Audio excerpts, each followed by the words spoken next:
ચાર બંગડીવાળી ગાડી લઈ દઉં. આ ગીત બહુ વિવાદમાં આવ્યું હતું. કિંજલ દવે ગીત ગાયું હતું. હવે આ વિવાદમાં એક અપડેટ સમાચાર આવ્યા છે હાઈકોર્ટથી, કારણ કે કિંજલ દવેને થોડી રાહત મળી ગઈ છે. શું છે રાહત? જયરાજભાઈ પાસેથી જ સમજીએ. જયરાજભાઈ, પહેલા તો મને જણાવો કે આખો કેસ શું છે, શા માટે કિંજલ દવેને આ ગીત ગાવાની ના પાડવામાં આવી હતી અને અત્યારની આ રાહત છે એ શું છે? સૌથી પહેલા વાત કરું સમીર, તો જે આ ગીત જ્યારે બન્યું ત્યારે કિંજલ દવેને આ ગીતથી બહુ જ બધી ફેમ મળી હતી. આખા ગુજરાતમાં બધા લોકો જગ્યાએ કોઈ પણ પ્રોગ્રામ હોય કે પછી વરઘોડા હોય કે કોઈના લગ્ન હોય ત્યારે બધી જગ્યાએ આ ગીત બહુ વાગતું હતું, ફેમસ થઈ ગયા હતા.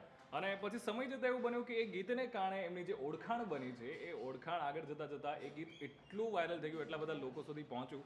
પણ હું જો આ ઘટનાની શરૂઆતથી વાત કરું તો આ જે ગીત જે છે એ 2017માં એક કિરીટ પટેલ કરીને સિંગર છે, માફ કરજો, કિરીટ પટેલ કરીને સિંગર છે.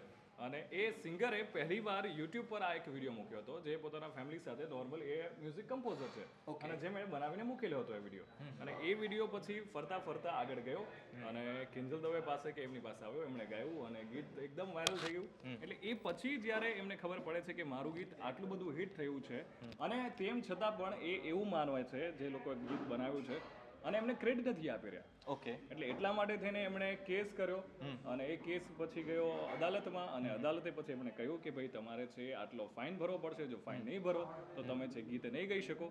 અને એ જે આખી બાબત છે કે ગીત નહીં ગાવા બાબત, અને 1 લાખ રૂપિયા ભરવા માટે કોર્ટે એમને ઓર્ડર કર્યો હતો.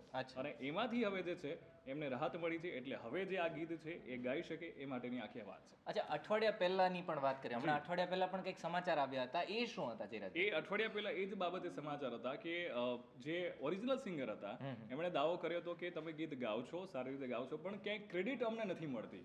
ઓરિજિનલ જે ક્રેડિટ છે ગીતની એ મારી પાસે છે, હું છું. તમે સોશિયલ મીડિયામાં પણ જોઈ શકો કે 2017માં એમણે જે વિડીયો છે એ પહેલાથી જ મૂકેલો છે. ઓકે, અને અમને ક્રેડિટ નથી મળી રહી, પણ તમે જ્યારે પણ સોંગનો યુઝ કરો તો એટલીસ્ટ ક્રેડિટ આપવી બને છે. ઓકે, અને ક્રેડિટ નથી મળતી, એટલા માટે થઈને આખો આ કેસ છે એ ઊભો થયો છે, કોર્ટ સુધી ગયો છે અને આજ સુધી વાત પહોંચી છે. અચ્છા, આની પહેલા પણ કોઈ આવી રીતના કેસ થયેલા છે કે જેમાં ક્રેડિટ આપ્યા વગર કોઈએ ગીત લઈ લીધું હોય ને પછી કેસ કબાડા વગેરે ચાલ્યું હોય, કોઈ પણ સિંગર હોય? બિલકુલ, એટલે ચાહે બોલિવૂડની વાત કરીએ કે પછી ગુજરાતી સિનેમાની વાત કરીએ તો ઘણીવાર એવું થયું છે.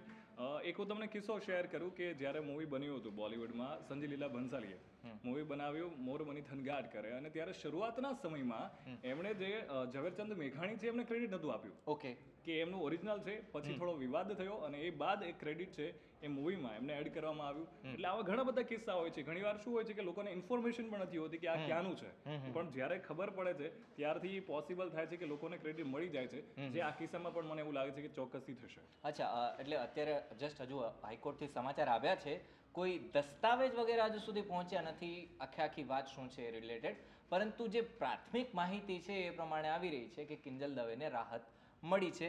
ધીરજભાઈ, ફરીવાર એક દર્શક મિત્રો જેટલા જોડાયેલા છે એમને કહી દો કે આ સમાચાર આખા શું છે. જી બિલકુલ, એટલે ફરીથી હું પહેલેથી જ ઘટનાની વાત કરું કે થોડા સમય પહેલા જે ચાર બંગડીવાળો આખો કેસ બન્યો હતો અને એ કેસમાં એવું હતું કે કિંજલ દવેને એ સોંગ નહીં ગાવા માટે કોર્ટે છે ફરમાન મોકલ્યું હતું અને એની સાથે 1 લાખ રૂપિયાનો દંડ પણ ફટકાર્યો હતો અને કહ્યું હતું કે જો અમુક સમયમાં તમે આ દંડ નહીં ફટકારો તો તમારે જોગવાઈ આગળ કરવી પડશે, અમુક જે પગલાં છે એ લેવા પડશે. અને એના પછી હવે થોડો સમય ગયો છે, અઠવાડિયામાં જ એમને રાહત મળી ગઈ છે કોર્ટ તરફથી અને હવે એ આ જે ગીત છે એ ફરીથી ગાઈ શકશે. અચ્છા, પેલો 1 લાખ વાળો દંડ હતો એ ભરવો પડ્યો હતો કે નતો ભરવો પડ્યો? એના વિશે બિલકુલ, એટલે એના વિશેની પણ હવે વધુ માહિતી આપણી પાસે આવી નથી. એટલે ચોક્કસથી આ જે પ્રક્રિયા છે એમાં ચોક્કસથી જવાબ મળશે કે અત્યારે ગીત તો ગાઈ શકશે અને પોસિબલ છે કે 1 લાખ રૂપિયા આપ્યા હશે, એટલે જ કોર્ટે એમને રાહત આપી હશે કે હા તમે હવે આ ગીત છે ગાઈ શકો છો. ઓકે, અને આ ઇન્ટરનેશનલ વાળું શું હતું કે માની લો કે ગુજરાતમાં ગાઈ શકશે, બહાર કોઈ જગ્યાએ ગુજરાતમાં નહીં ગાઈ શકે, બહાર જ ગાઈ શકશે, અને પછી એવું કંઈક થયું હતું કે ઇન્ટરનેશનલ કોઈ પણ જગ્યાઓ એમાં પણ નહીં ગાઈ, એ બધું શું હતું? એટલે એમાં કેવું હોય કે જે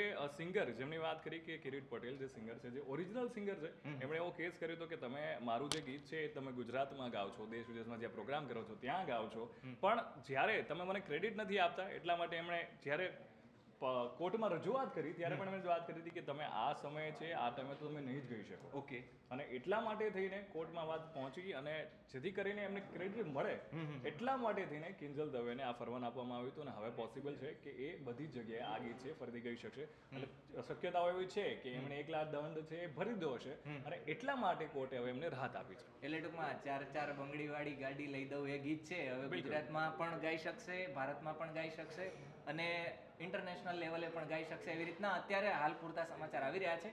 અપડેટ માહિતી શું છે એ પણ અમે તમને જણાવતા રહીશું.